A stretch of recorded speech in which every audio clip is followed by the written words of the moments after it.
Boa noite, boa noite. Vamos começar aqui nosso estudo. Hoje a parte 9 sobre o capítulo 9 da Carta aos Hebreus.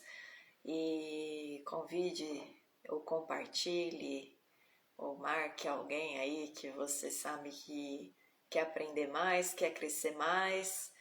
Eu vou começar orando pelas nossas vidas para que esse ambiente aqui esteja cercado da presença do Senhor e que a palavra ela seja vivificada pelo Espírito de Deus para a gente poder ser abençoada e ministrada através dela.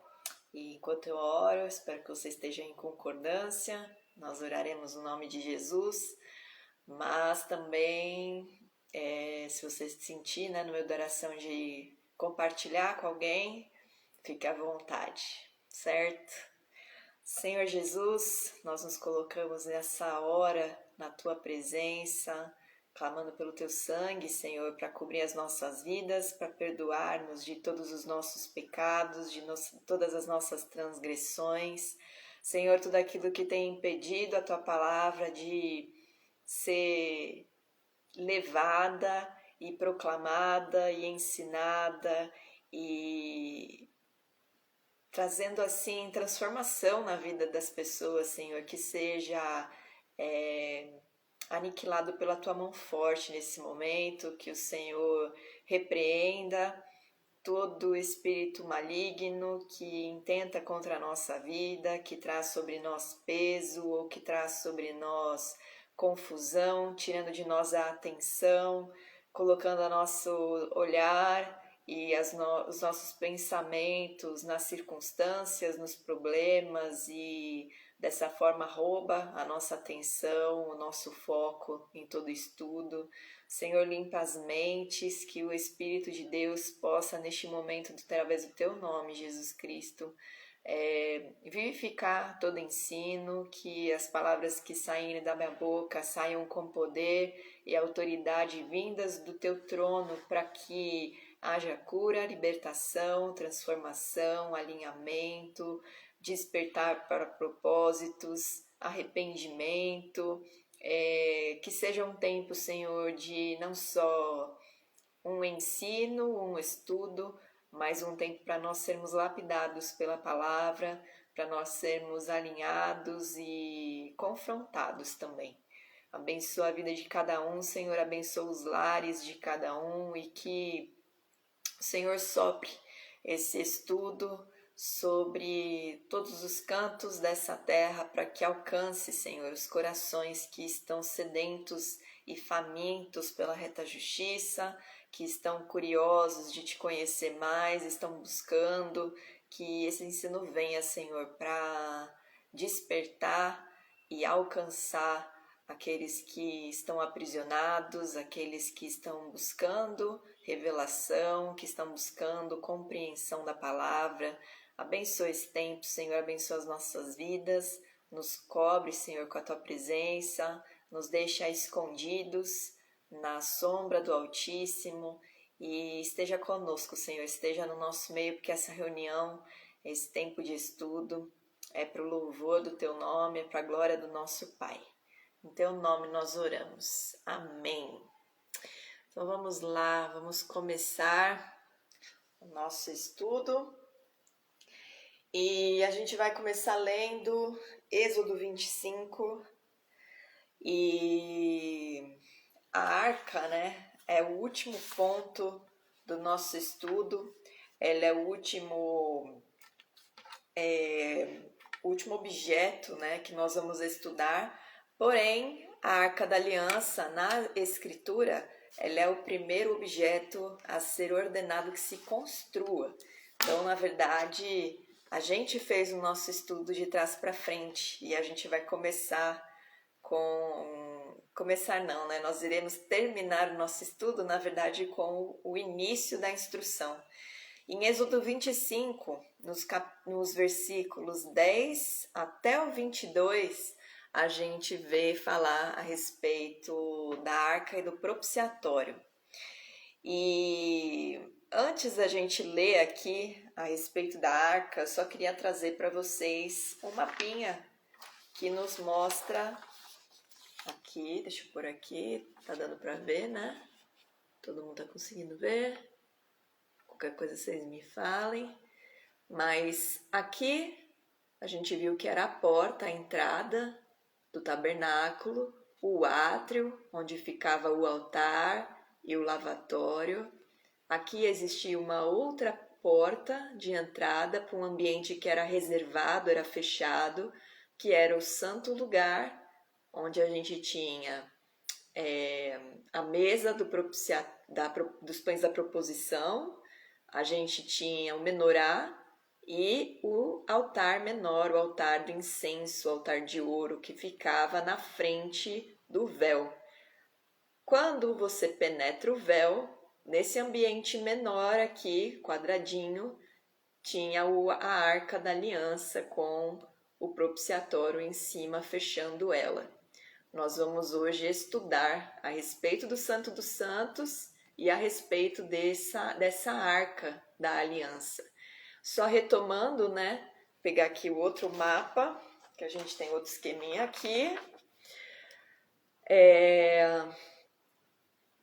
Aqui estão as 3 tribos, né, que estavam faceando o Santo dos Santos. E era o estandarte de Efraim, e nesse estandarte estava a tribo de Benjamim.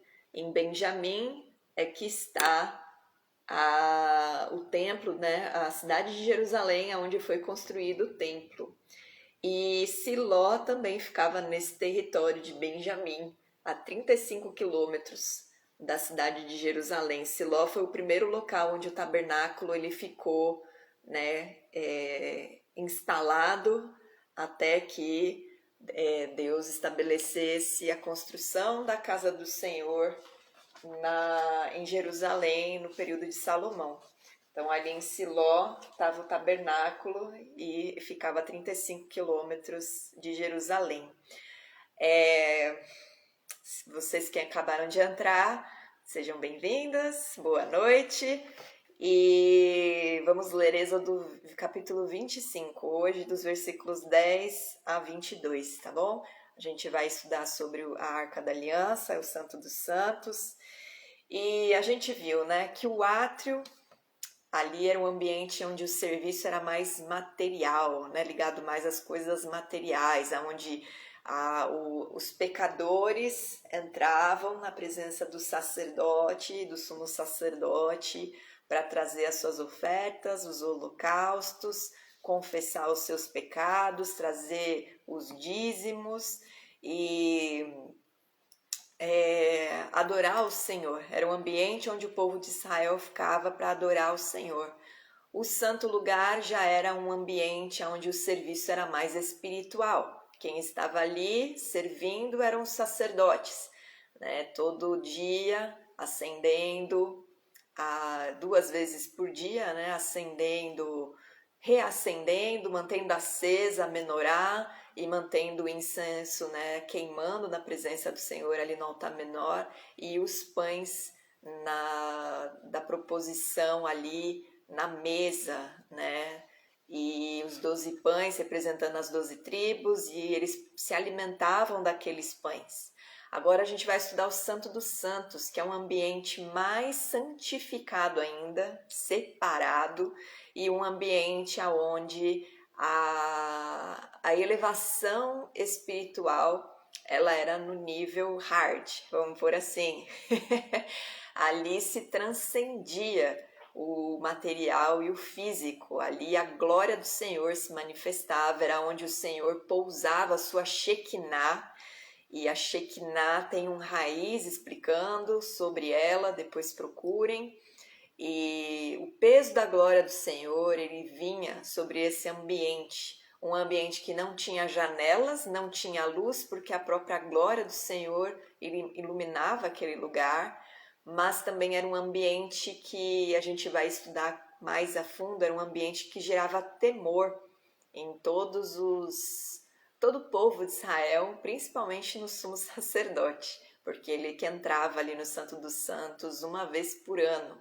Ali era um ambiente tão consagrado e santo, porque a glória de Deus estava ali, que o sumo sacerdote ele tinha que estar inteiramente limpo, puro, né? Vestido das vestes sacerdotais, ele não podia entrar com a estola no peitoral, ele tinha todo um ritual a se cumprir, e que era um ritual não só simbólico, mas espiritualmente cheio de significado e relevância.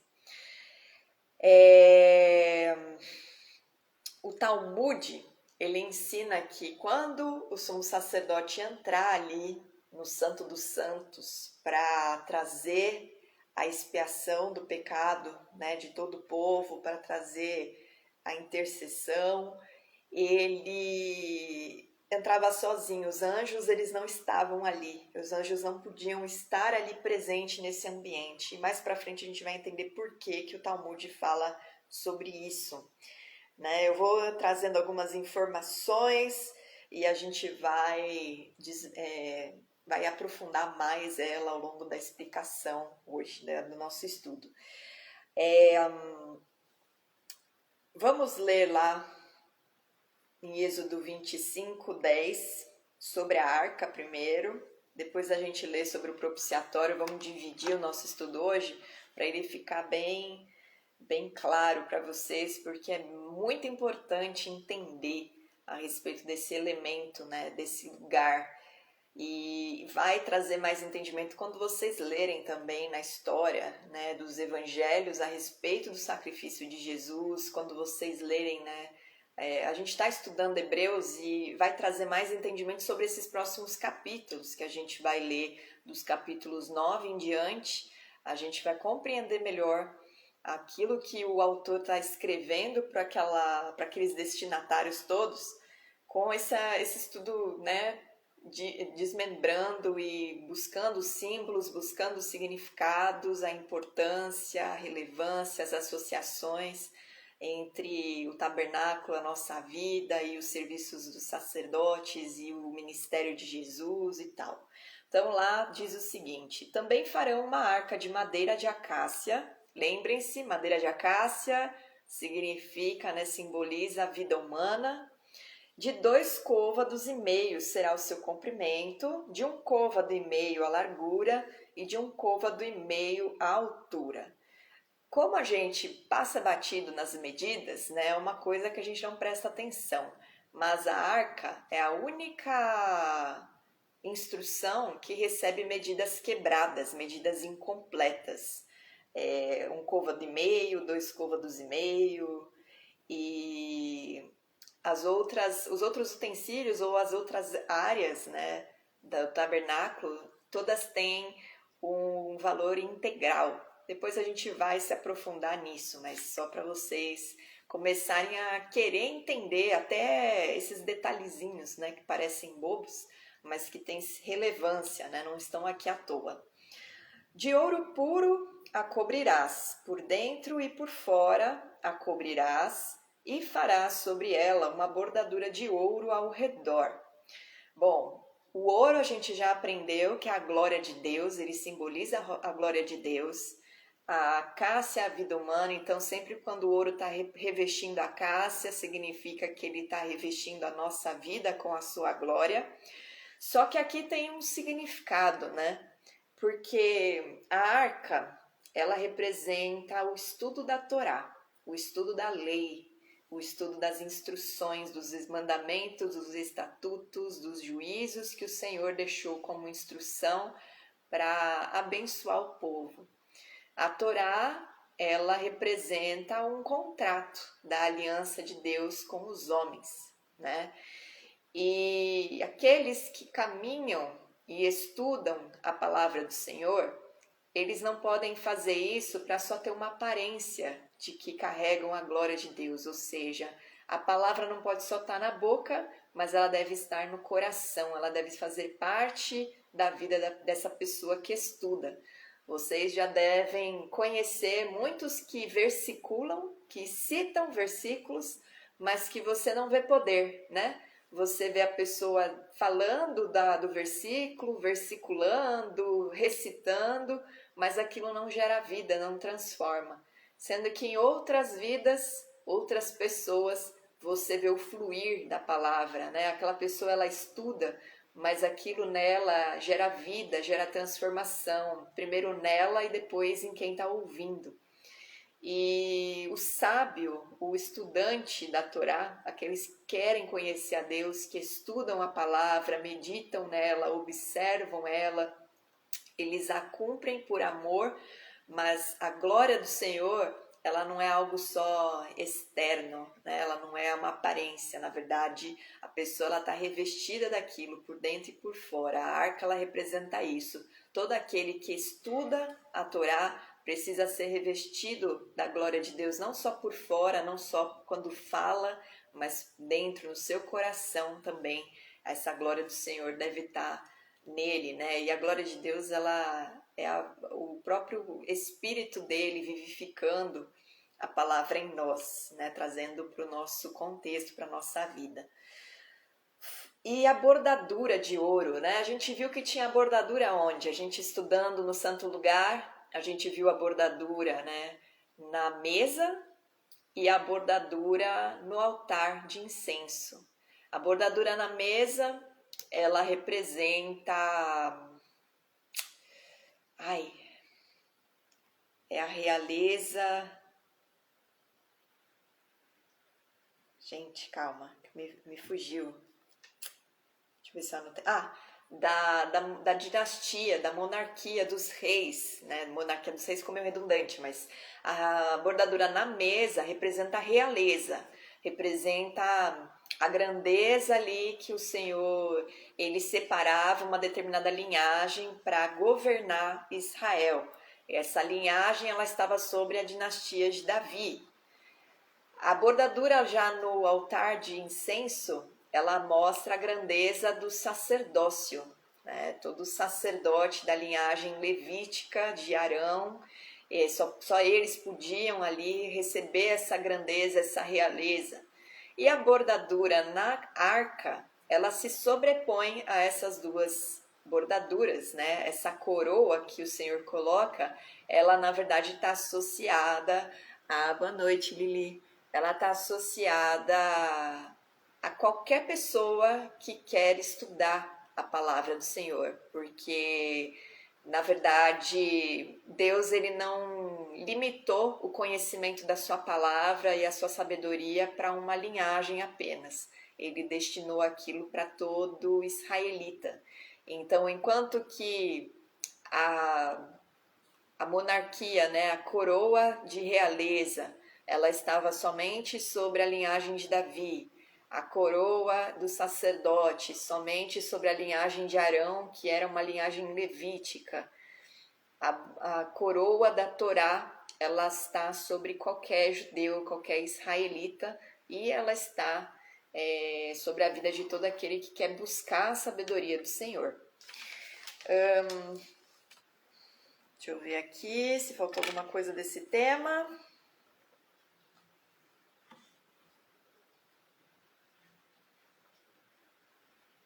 É isso, é só a forma como eu pus aqui, que eu acho que é legal se você estiver anotando, né? Algumas pessoas gostam de anotar.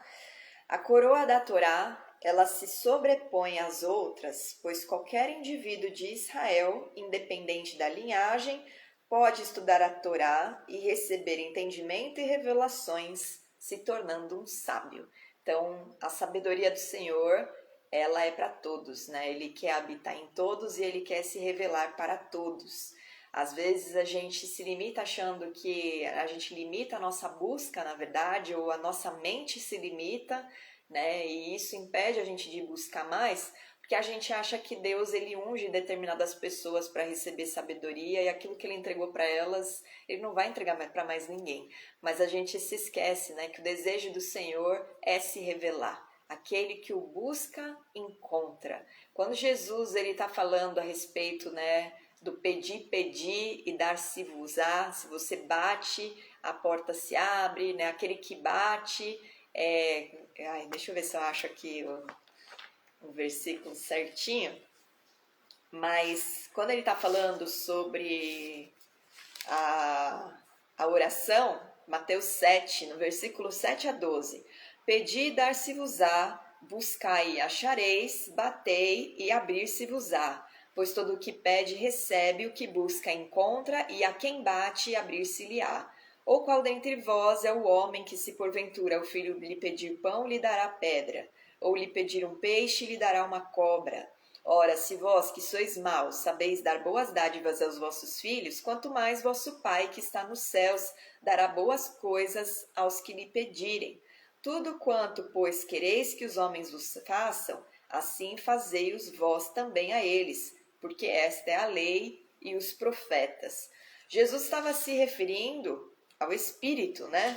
Ao conhecimento, não a pedir qualquer coisa, mas o pedir a sabedoria, o pedir o conhecimento, pedir a revelação, buscar entendimento, bater na porta do templo ali para poder entrar, né, na presença do Senhor.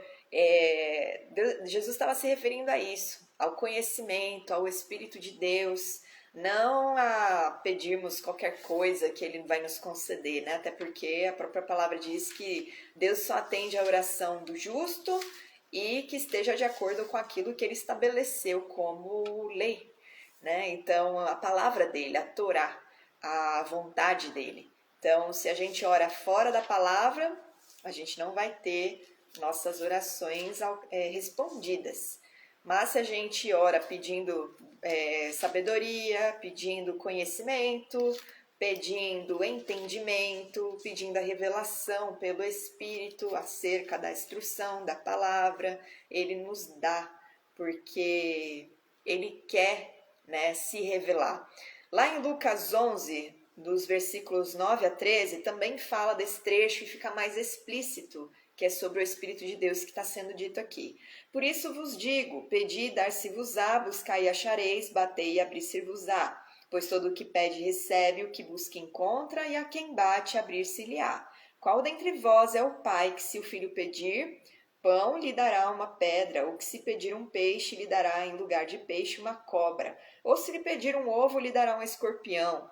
Ora, se vós que sois maus sabeis dar boas dádivas aos vossos filhos, quanto mais o Pai Celestial dará o Espírito Santo àqueles que lhe o pedirem.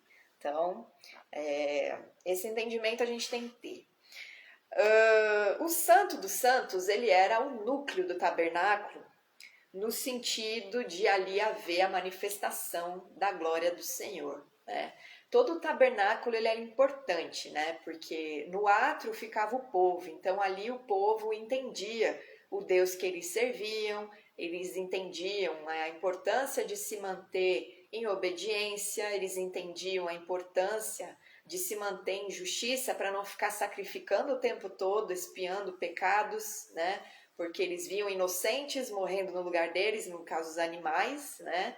E ali era um local de sempre, como eu posso dizer, de uma reciclagem, vamos colocar assim, um ambiente de reciclagem, né? Do entendimento do povo, da importância de se andar separado para Deus.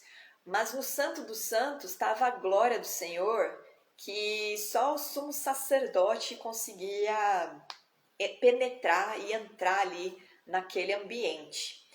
A arca, eu já falei, né, que ela era revestida por dentro e por fora, e aí eu anotei aqui alguns versículos que falam a respeito, algum versículo na verdade, que fala a respeito do temor do Senhor, porque aquele ambiente do Santo dos Santos, ele provocava temor do povo, né? Como eu estava falando no início, ele provocava temor primeiro no sumo sacerdote, porque ele falava, eu não posso entrar nesse ambiente de qualquer jeito, eu preciso me santificar, eu preciso seguir toda a instrução, tudo aquilo que o Senhor estabeleceu. Era só no dia da expiação que ele podia entrar, que é o Yom Kippur, que acontece no 10º dia do mês de Tishrei, que é um mês que se comemora o Ano Novo, né?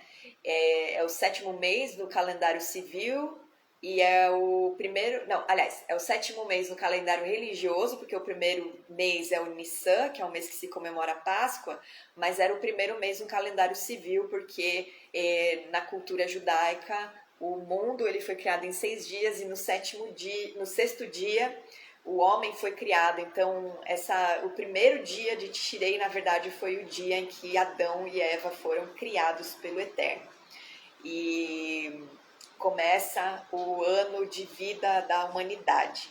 Então, o calendário civil ele é determinado nessa data, né? O primeiro dia do ano da humanidade, na verdade, é 1º de Tishrei, que não é janeiro, seria entre setembro e outubro, no nosso calendário gregoriano.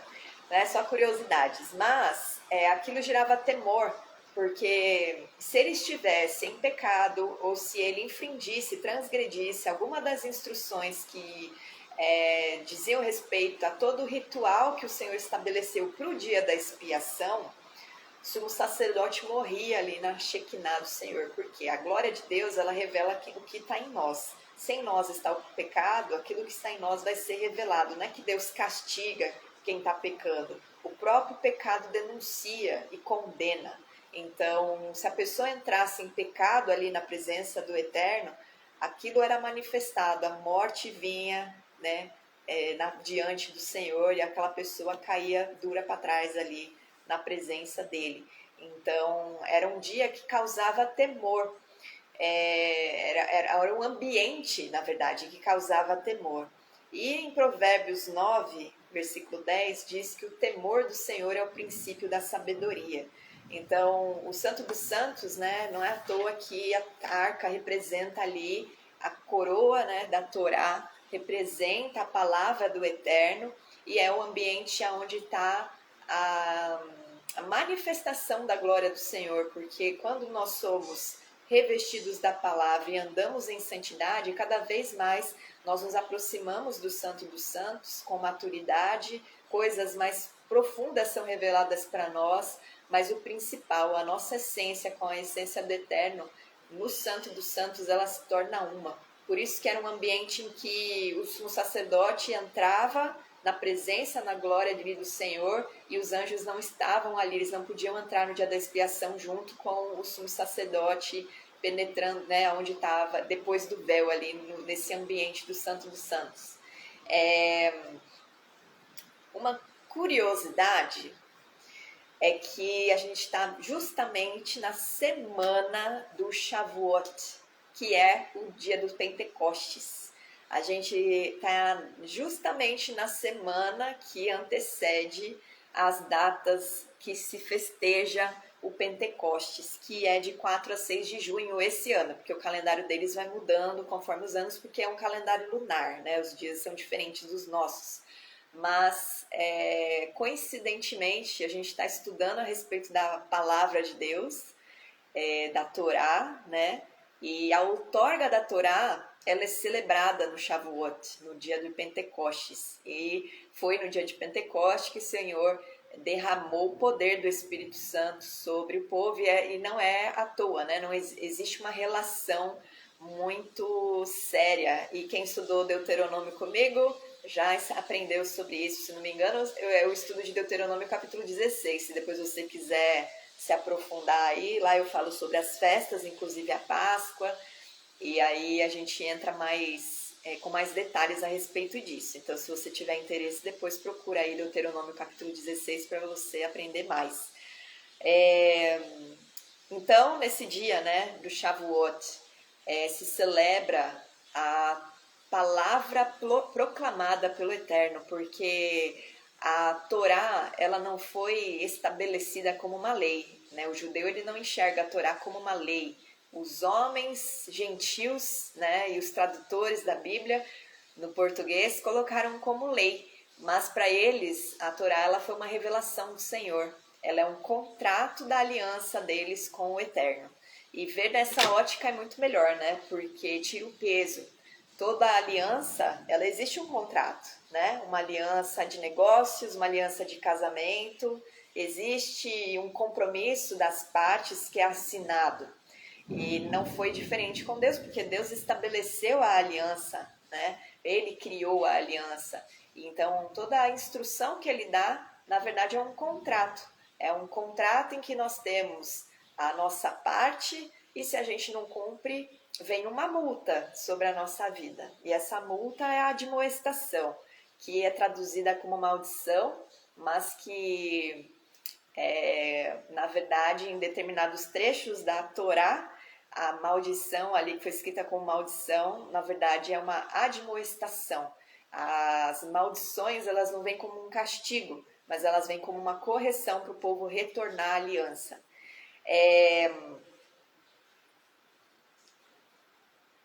Na cultura judaica, o dia de Pentecostes, eles estão celebrando não só a contagem do Homer, o dia da colheita, mas eles estão celebrando a elevação espiritual, a capacitação espiritual, na verdade, porque foi quando Deus outorgou, revelou as 10 palavras, os 10 ditos, que você deve conhecer como 10 mandamentos, que é mais costumeiro falar assim, né? Mas aquelas 10 palavras que o Senhor declarou ali, elas estavam, na verdade, trazendo a capacitação para o povo se tornar testemunha do Criador, porque aquele povo foi eleito, a gente já aprendeu, para ser sacerdote do reino de Deus na terra e ensinar as nações que existe um Deus que criou a todos, né? Então, essa capacitação espiritual, ela aconteceu no Monte Sinai, no dia do Shavuot, na mesma data, que é o que se comemora o dia de Pentecostes, e essa capacitação espiritual, ela aconteceu no dia de Pentecostes, na época dos apóstolos, porque eles foram naquele dia revestidos de poder para ser o quê? Testemunhas de Jesus, o Cristo. Eles começaram a partir daquele dia a dar o testemunho de que Jesus era o Filho de Deus, que ele era o varão perfeito, que Deus elegeu, ungiu, capacitou e que morreu e ressuscitou no terceiro dia, e que por esse nome é que a gente devia confessar os nossos pecados e viver e seguir toda a instrução. E por que Deus manda construir um tabernáculo, um santo dos santos e uma arca? Deus, ele só pousa a sua presença e a sua glória a partir do trabalho dos homens. Percebam isso. Até aquele momento, a glória de Deus, ela era revelada, mas ela não acompanhava o povo, né? O povo estava seguindo Moisés. A partir do momento que ele põe o povo para pôr a mão na obra, né? Pôr a mão na massa e trabalhar e talhar os utensílios e construir, tecer, etc., ele põe o povo para participar da sua obra e dessa forma, através daqueles materiais, ele santifica, ele separa para ele e ele manifesta a sua glória, a sua presença através das coisas materiais. Deixa eu ver aqui se faltou alguma coisa a respeito disso.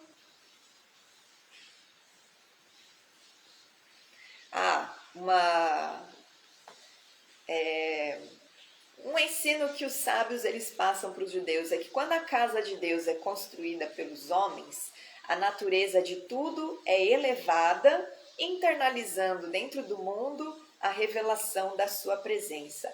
Porque se a glória dele simplesmente descesse, ia acontecer o que aconteceu no Monte Sinai. Todos ficaram estagnados, parados, olhando e não se fez nenhum som, porque só o som de muitas águas ali se manifestou. Agora, a partir do momento que ele põe o povo para participar e usa a criação dele para ser a obra, né, do ambiente onde ele ia habitar, ele internaliza e ele coloca tudo para participar da presença dele, da manifestação dele. A glória do Senhor, ela é manifesta quando nós estamos trabalhando. Por isso, a gente serve nas atividades. E aí tem uma associação aqui ao tabernáculo. Eu vou ler o que eu escrevi e depois eu vou explicar, que eu acho que vai fazer mais sentido, tá? Por isso a glória do Senhor é manifesta quando nós estamos trabalhando. Para isso, servindo ao Senhor nas atividades cotidianas, representando a materialidade do serviço no átrio, servindo ao Senhor com a luz da palavra, confiando na sua provisão e o adorando com gratidão nas atividades mais espirituais, que representam os serviços espirituais do sacerdote no lugar santo, e os seus serviços santificam, né, o mundo, que a gente já estudou, e buscando a santificação e consagração que nos aproximam mais da glória de Deus, representando o serviço mais elevado no Santo dos Santos, que está associada à nossa intimidade com Ele e à transcendência total do material com os céus. O que isso significa, né? Nossa, caiu um raio aqui. Quando você trabalha para o Senhor, quando você está em serviço, né, cumprindo a sua vocação. Qual que é a nossa vocação? Ide por todo mundo, pregai o evangelho a toda criatura e todo aquele que crer e confessar Jesus Cristo como Senhor e Salvador da sua vida será salvo. E esses sinais o acompanharão, expulsarão demônios, pegarão em serpentes e não serão picados, não serão mortos, na verdade, curarão enfermos e etc. Quando você está em serviço para o Senhor, você está manifestando toda essa obra que a gente vê no tabernáculo. Existia uma obra cotidiana no átrio. Nosso trabalho cotidiano, que é elevado para o Senhor, né? Tudo que a gente faz para a glória do Senhor, de forma comum, né? Toda a nossa vida glorifica a Deus. Então, todo o trabalho que você faz no seu dia a dia, ele deve glorificar o Senhor. No átrio, aquele trabalho cotidiano, ele era representado pela oferta, o holocausto e os serviços que eram feitos ali, né, diante do altar de bronze e com os sacerdotes lavando as mãos e os pés no lavatório ali, né, na pia de bronze. Mas também nós temos serviços espirituais. Nós devemos, né, nos encher do azeite, nos alimentar da provisão do Senhor, confiar na provisão dele, entender que Deus está iluminando a nossa vida espiritual e a nossa vida material também. A gente busca o ensinamento da palavra e aqueles serviços que são mais espirituais, que só os sacerdotes faziam, a gente também tem na presença do Senhor, que é a leitura, a meditação na palavra, o estudo, o manter, né, a nossa adoração diante do Senhor, o azeite em nós queimando o fogo, né, não apagando o Espírito de Deus. E conforme a gente vai trabalhando para Ele nessa área e ensinando os outros a respeito da palavra, porque esse era o serviço, né? Os sacerdotes ali santificavam todas as coisas, né? Traziam as orações do povo diante do Senhor. Aquele incenso representava a oração, não só a adoração. Nós temos um terceiro ambiente que ele é mais elevado, que é o ambiente onde transcende, né, onde nós com Deus nos tornamos um só, que é no Santo dos Santos. O ambiente do Santo dos Santos era um ambiente de elevação espiritual, no sentido de que ali não podia entrar nada do que trazia a corrupção do mundo, né, o pecado. Ali era um ambiente em que só a expiação do pecado, só um serviço espiritual, ele não era suficiente, mas como que eu posso explicar sem confundir vocês o que eu estou falando? A gente vai entrar mais a fundo daqui a pouco, mas ali era um ambiente, no Santo dos Santos, era um ambiente que a glória do Senhor, ela era palpável. E para sentir a glória do Senhor, você tem que estar com o teu espírito vivificado. Acho que assim faz mais sentido para todo mundo. Com o espírito mortificado, ninguém consegue, né, ter essa ligação com o eterno, porque Deus é espírito. Então, as pessoas que estavam no serviço cotidiano ali no átrio, elas não tinham a ligação que os sacerdotes tinham naquele ambiente de adoração no santo lugar. Mas os sacerdotes no santo lugar não tinham a, a sensação, né, a presença do Senhor da forma como o sumo sacerdote tinha quando ele entrava ali no véu e estava na frente da Arca da Aliança.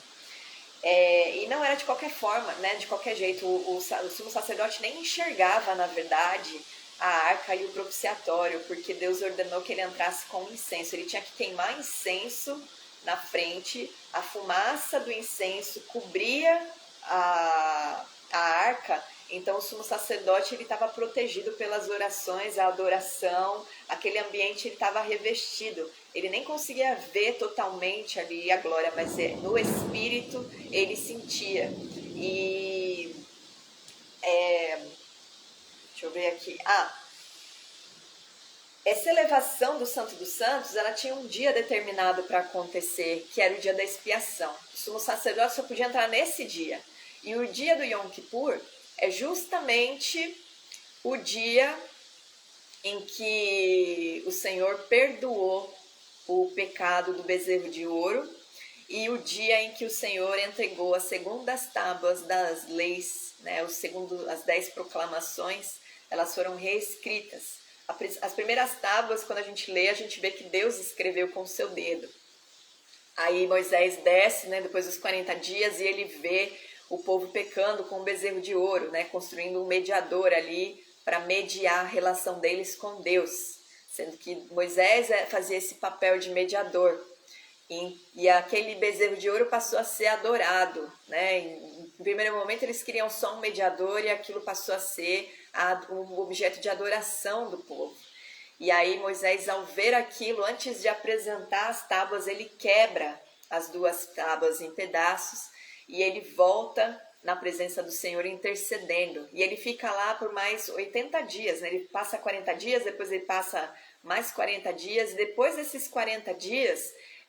80 dias, perdão, Deus perdoa o pecado do bezerro de ouro e ele entrega novamente as 10 proclamações. E aí, essas 2 tábuas são as tábuas do testemunho, as tábuas da aliança, que ficam lá na arca, né, guardadas como um testemunho dessa aliança que o Senhor faz com o povo de Israel.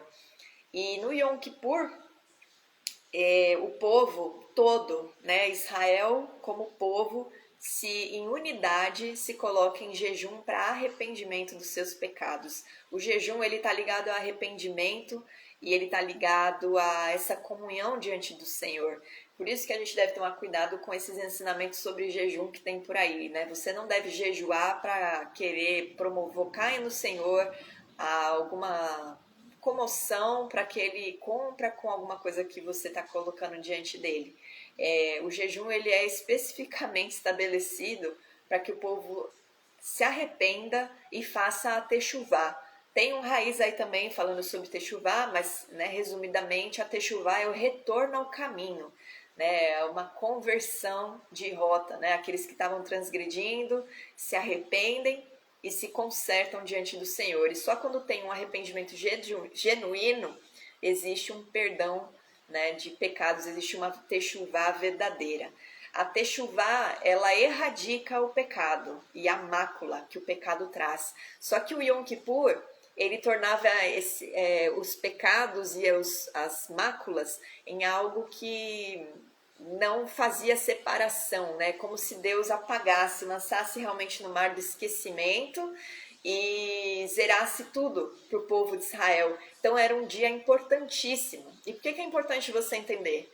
Porque Jesus ele é a expiação dos nossos pecados perfeita, né? Ele, essa ideia de elevação, ela se cumpre em Jesus, né? Tudo isso que a gente está estudando são sombras das coisas vindouras. Então, aquilo que nós estamos estudando simboliza e ensina de forma didática ao povo aquilo que Deus ia fazer através do Messias, através do Cordeiro dele, porque vem do próprio Deus a salvação, né?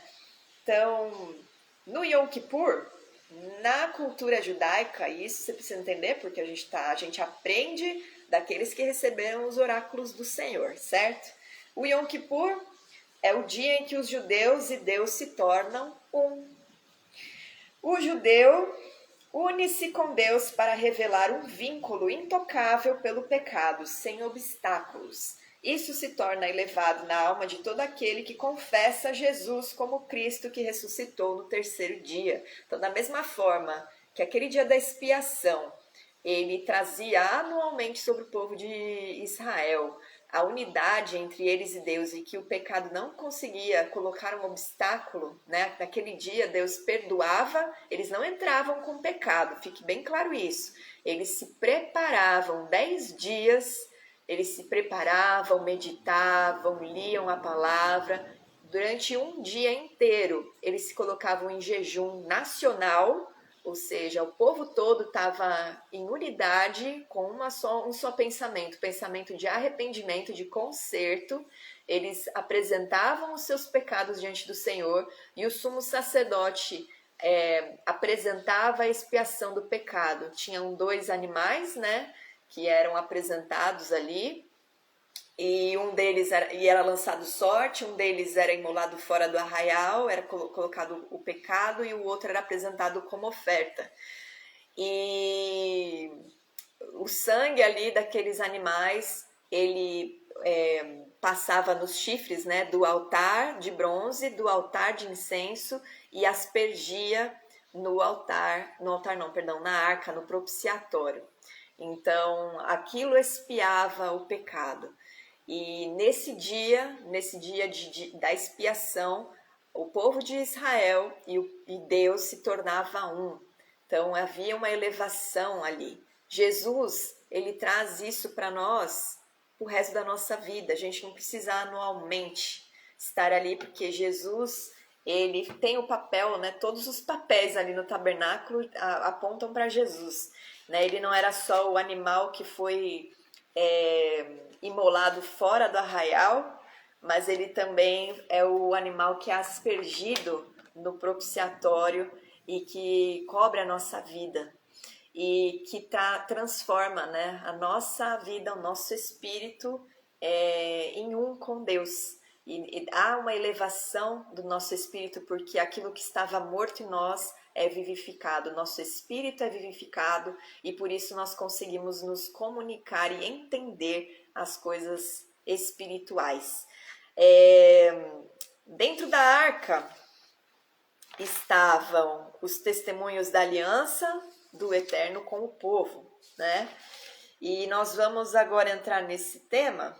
Deixa eu ver aqui.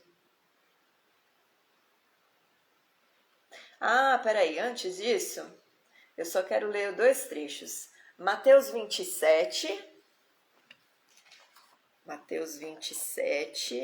só para finalizar esse lance, né, do Santo dos Santos. Vou me empolgando. Peraí. Mateus 27, lá no versículo 50 e 51, depois da crucificação, Jesus está lá pendurado na hora nona, ele clama, né? Deus meu, por que me desamparaste? E no versículo 47 diz que alguns dali estavam ouvindo isto e acharam que ele estava chamando por Elias. Aí lá no versículo 50 ele clama outra vez a mesma coisa, Deus meu, por que me desamparaste? E ele entrega o Espírito.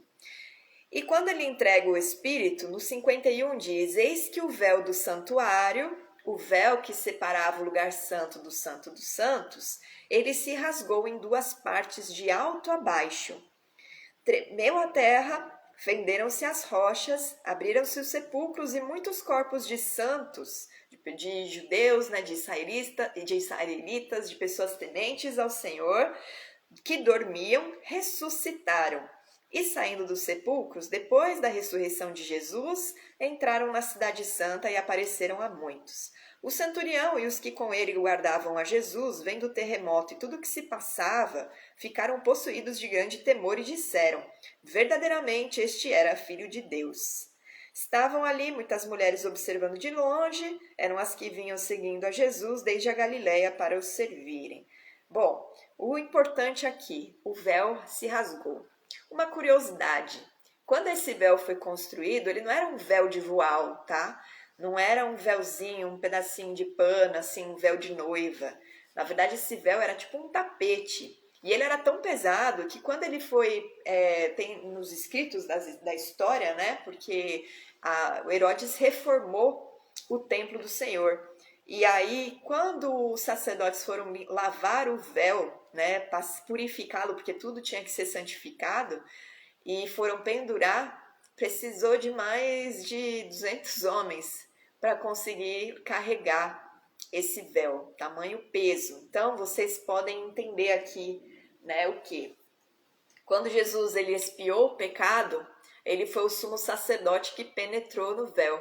Só que ele não só penetrou no véu para expiar o nosso pecado, como ele abriu esse véu para com ele nós podermos entrar nesse ambiente e ser um só, com Deus e com ele. Porque ele diz, né, que aquele que ama a palavra, os seus mandamentos e os guarda, os seus mandamentos e os guarda e os cumpre, esse Deus entregará não só o seu espírito para habitar, mas será um, né? Ele vai se entregar, ele vai se doar e habitar no coração desse. Então a gente vê o cumprimento de tudo aquilo que os judeus vivenciaram testemunhando, profetizando, se cumprindo em Jesus e sendo testemunhado na nossa vida, porque nós somos um com Deus, nós estamos experimentando esse véu rasgado, essa intimidade, nós estamos aprendendo sobre essa transcendência, né, do material com o espiritual, estamos aprendendo a andar no espírito.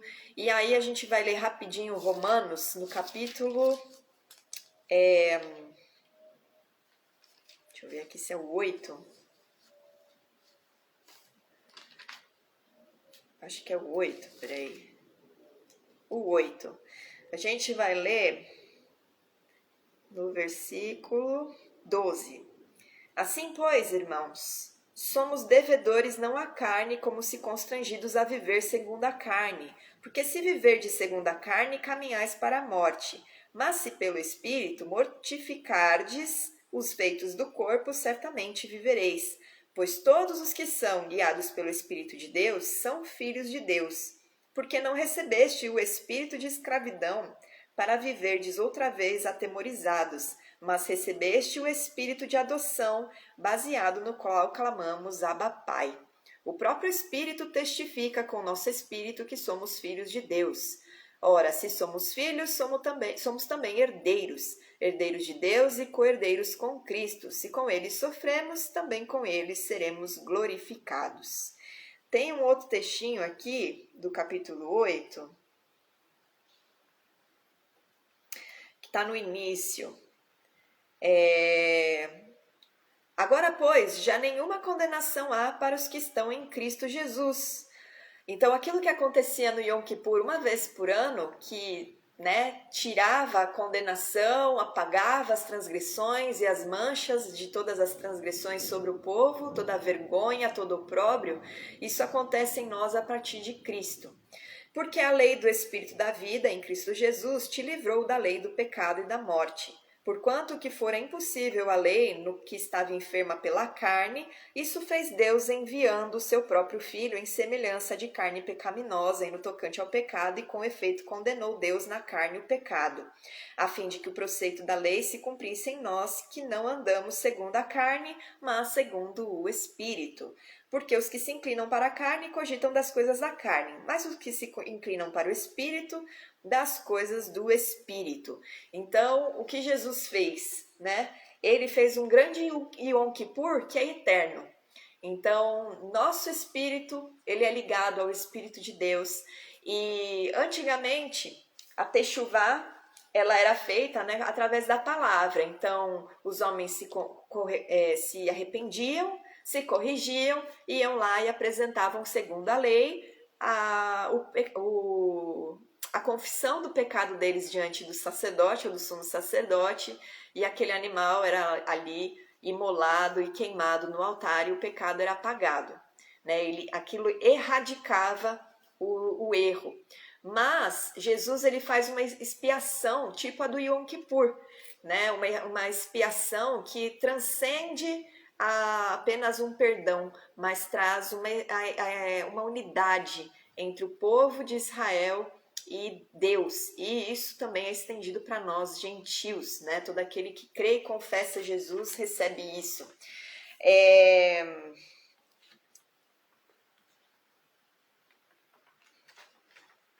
A intimidade que Jesus ele conquista para nós, ela vai além de você só cumprir obrigações ou de você buscar, né, se arrepender e se consertar. Ela tem a ver com uma relação, né, no espírito, uma coisa que só se explica quem vive, né, da mesma forma que o sumo sacerdote não conseguia explicar o que ele estava vivendo ali, né, vivenciando ali no Santo dos Santos, mas ele sentia, né, porque o espírito dele estava ali em unidade com o Senhor e ele trazia a bênção de Deus, né, por isso que ele fazia aquela oração abrindo o dedo assim, para que a glória do Senhor passasse pela mão dele e viesse sobre o povo.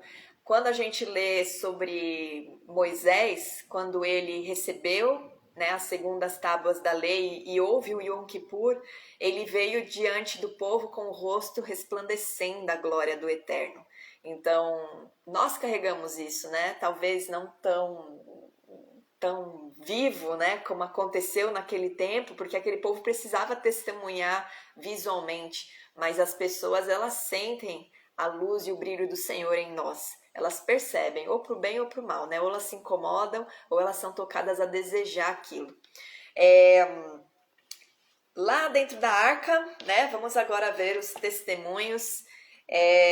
Aliás, os elementos. Bom, eu não sei se vocês vão querer ver, né? Porque na verdade, eu acho que em uns, sei lá, uns 15 minutos eu consigo terminar. Vocês querem que eu fale hoje ou que eu deixe para semana que vem sobre os elementos da arca?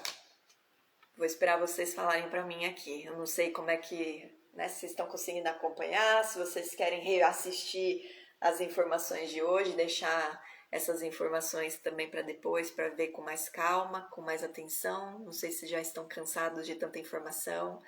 Me falem aqui, por favor, se vocês querem que eu continue ou a gente deixa para semana que vem. Por favor, respondam, não me deixa aqui falando sozinho.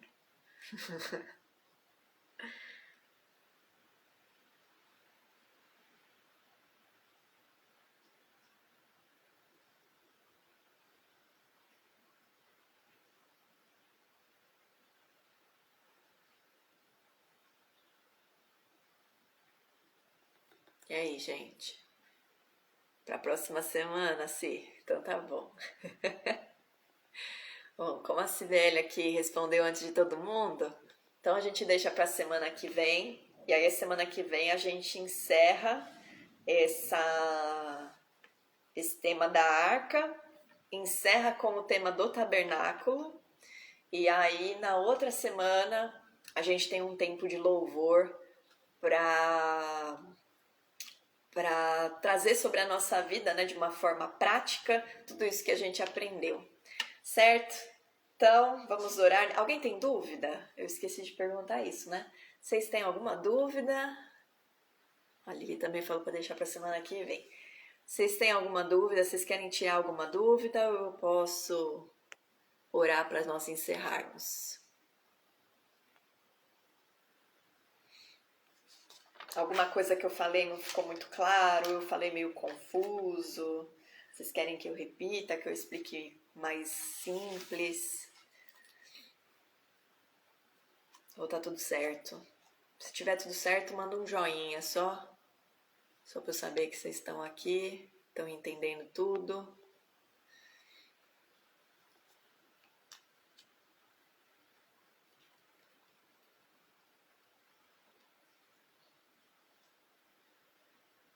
Muito explicado?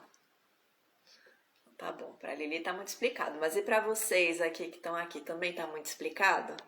Ou vocês querem tirar alguma dúvida?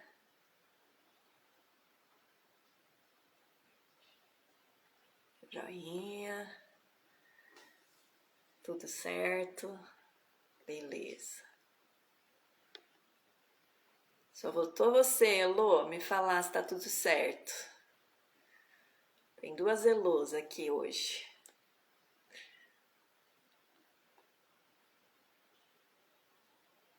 Boa, assiste mesmo, Se. E aí, se tiver alguma dúvida, você manda lá, tá bom? Você me pergunta, você me chama. Mas assiste mesmo. Tem temas que é bom a gente reassistir para absorver tudo. Não, não é você não, Elô, é a outra Elô. É a Elô Matias. É a outra Elô que não respondeu. Está tudo certo. Ela deve estar ocupada lá assistindo ao mesmo tempo que está fazendo as coisas. Bom, então vamos orar para a gente encerrar. Alguém tem algum pedido específico? Se vocês quiserem mandar na caixinha enquanto eu estou orando, fiquem à vontade. Vamos apresentar as nossas vidas diante do Senhor, né? Agora que a gente está entendendo melhor o que é sermos um com Ele, entendendo melhor, né, toda a grandeza dessa obra que Jesus fez em nosso favor. E tudo bom? E ela foi por a Nájila para dormir. Mas você tem alguma dúvida, amiga? Ou tá tudo certo? A gente já vai orar. Bom, se vocês tiverem algum pedido, né, coloquem aí e vamos apresentar nossa vida diante do Senhor. Então, eu vou ficar com os meus olhos abertos para poder ver se alguém está pedindo alguma oração específica. Se você tiver algo específico, mas não quer que seu nome seja citado ou não quer se expor, coloca na caixinha de perguntas. Mas eu vou ficar aqui de olho aberto, mas vocês fechem os olhos aí para estarem, né, mais concentrados na oração, recebendo a oração, tá bom? Então, Senhor Jesus, nós te louvamos, nós te bendizemos. Tu és digno de toda honra, de toda glória, de todo louvor, de todo poder. Nós reconhecemos o Senhor como o Senhor e Salvador das nossas vidas. E nós estamos aprendendo mais, Senhor, e nós te agradecemos porque o Senhor revela tudo que está no oculto, assim como o Senhor disse, que quando nós pedimos, quando nós buscamos e quando nós batemos a porta, clamando por conhecimento, por entendimento, por instrução, o Pai nos dá, porque Ele entrega o Espírito de Deus para todos aqueles que querem ter comunhão com Ele verdadeiramente. Senhor Jesus, nós te agradecemos porque hoje nós entendemos que essa expiação de pecados não diz somente respeito a um perdão sobre as nossas transgressões, uma libertação, mas essa unidade com Deus, ela só pode ser feita através da tua obra, do teu ministério, Senhor, e nós estamos entendendo cada vez mais a seriedade que isso tem na nossa vida, no nosso relacionamento com o Senhor,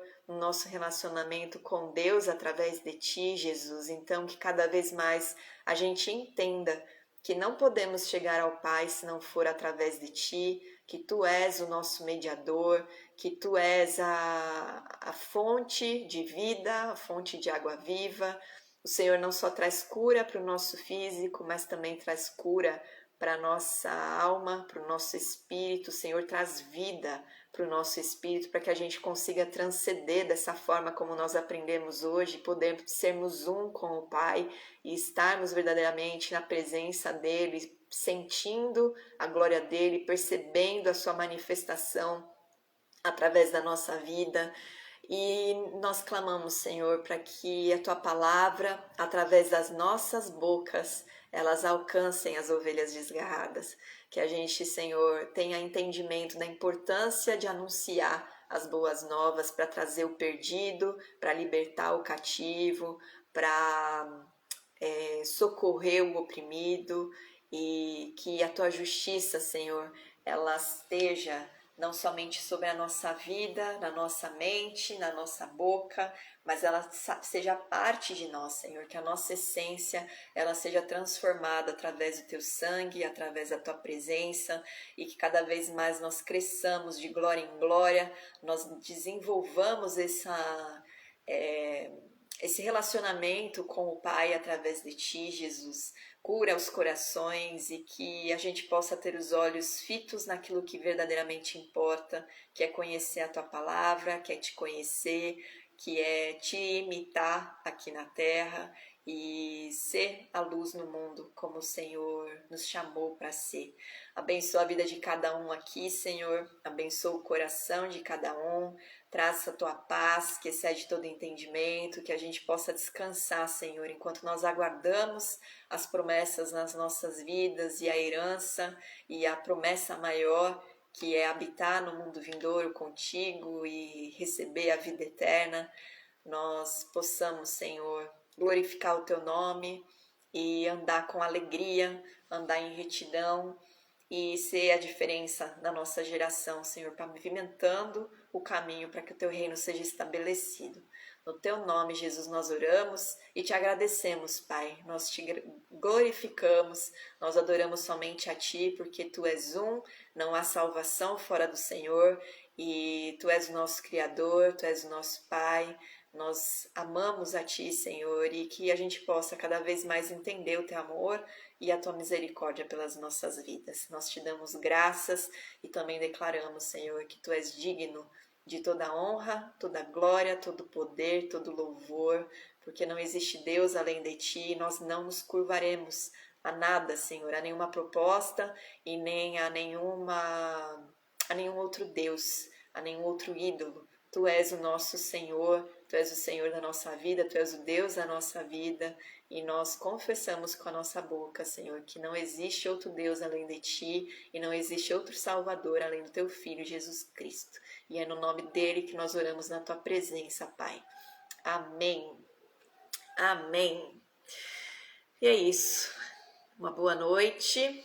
Espero que vocês tenham gostado desse estudo, né? Que do mesmo jeito que para mim trouxe tanta revelação quando eu busquei, tenha trazido para vocês que estão aqui buscando isso e que a semana de vocês seja muito abençoada, que vocês sejam firmes em permanecer em obediência, em permanecer querendo agradar ao Senhor, querendo demonstrar a Ele todo amor e gratidão, se alegrando na presença dEle, né? Mesmo que as coisas não estejam acontecendo da maneira como a gente quer, nós podemos glorificá-lo porque Ele é bom o tempo todo Ele está cuidando de nós e o tempo todo Ele está com os olhos sobre a nossa vida. O Espírito do Senhor não sai de nós não precisamos ficar orando, Senhor, o Senhor é bem-vindo aqui, seja bem-vindo, venha, porque Ele não sai, Ele habita em nós. Né? Cada vez mais vocês tenham essa compreensão, esse entendimento e ensinem os outros a reta justiça. Né? Aquilo que vocês aprendem, que está de acordo com a palavra, tem poder para gerar vida e transformação, então não se calem. Né? O poder que está em vocês é esse poder que transcende, né? Que está além daquilo que vocês falham diante do Senhor, porque o sangue de Jesus cobre uma multidão de pecados, o amor do Senhor cobre uma multidão de pecados e a palavra que sai da nossa boca, se ela está em concordância com aquilo que Deus declarou da sua própria boca, ela tem poder para gerar vida. E não é para nossa glória, é para a glória dele, por isso que ele usa vasos que antes eram de barro e que não serviam para nada, para ser vasos de honra na mão dele, certo? Que o Senhor abençoe vocês, uma boa noite e até semana que vem.